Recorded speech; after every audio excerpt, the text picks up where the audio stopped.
Sushant. How are you doing today? Good morning, very well. So, folks, in our last episode, we started with the basics of cancer and we covered the facts that how cancer occurs, what are the major causes behind the occurrence of cancer. And today's discussion will be around the basics again. And here we will be covering that what is the difference between tumor cells and normal cells.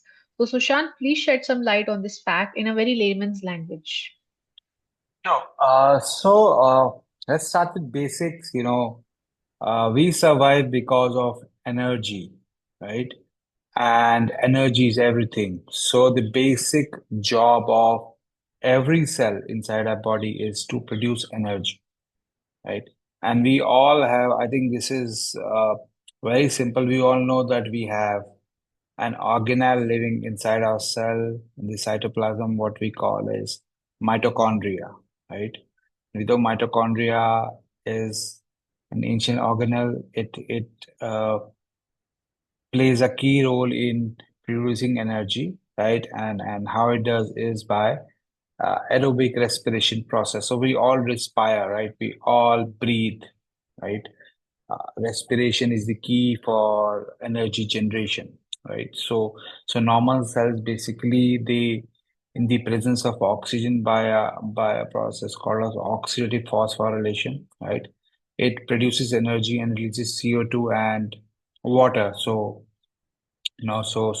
moisture which we release every time we breathe is water. So that's a basic of aerobic respiration process, and that's how we convert a lot of different macronutrients such as carbs and fats, right? Glucose and everything into energy, right? Which is again, there's a cellular process is energy is, your cell release energy and then we do a lot of tasks. We need that energy, right?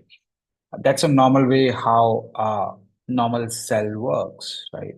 In case of cancer cells, so cancer cells are something which they are not efficient to use oxygen, or they don't use oxygen efficiently to produce energy. Rather, they resort to the ancient fermentation pathways. So if you recall, 2.5 billion years ago, right, there was very less oxygen in the environment, and all the organisms used to live by the way of fermentation, right?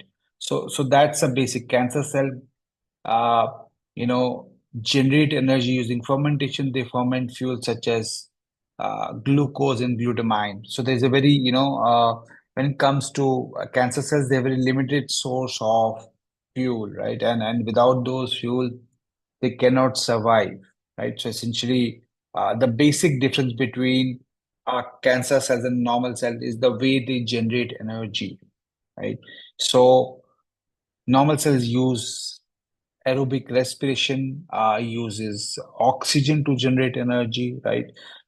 Tumor cells generally can survive in hypoxic environment. They can survive in low oxygen environment. That's why they use the fermentation model to generate energy, and that's how they grow, right?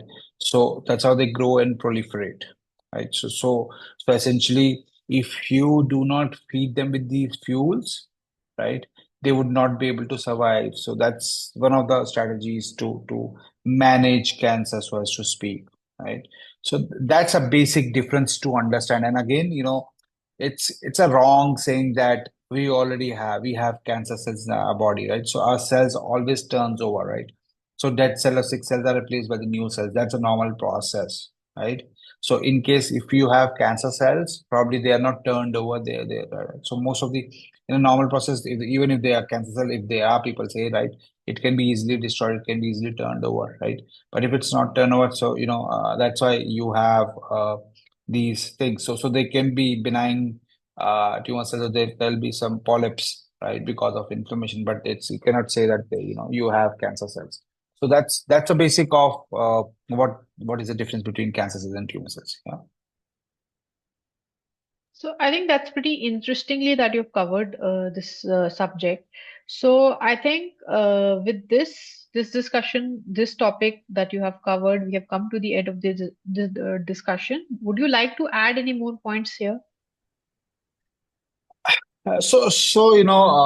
you have to see that is one of the reasons that obesity and type 2 diabetes are correlated with the onset of most of the cancer because glucose is the primary fuel. So some tumor cells grow on glucose, some grow on glutamine, some grow on both, right? So essentially that's a basic people should understand. Again, saying that it's not a genetic disease, right?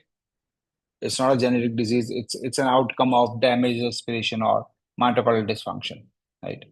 So that's it. So that's what I wanted to share today. Probably next episode post the Shara, we would talk about metastatic cancer. So how does cancer grow? How does it spread to different body organs? What is the mechanism and the molecular uh, activities which happens, which causes metastatic cancer to grow and cancer cells to grow and proliferate. Yeah. Thank you, Sushant. That was a very interesting points that you have made over this subject. And thank you, folks, for listening to our podcast. We will be back with another episode soon. Thank you. Thank you.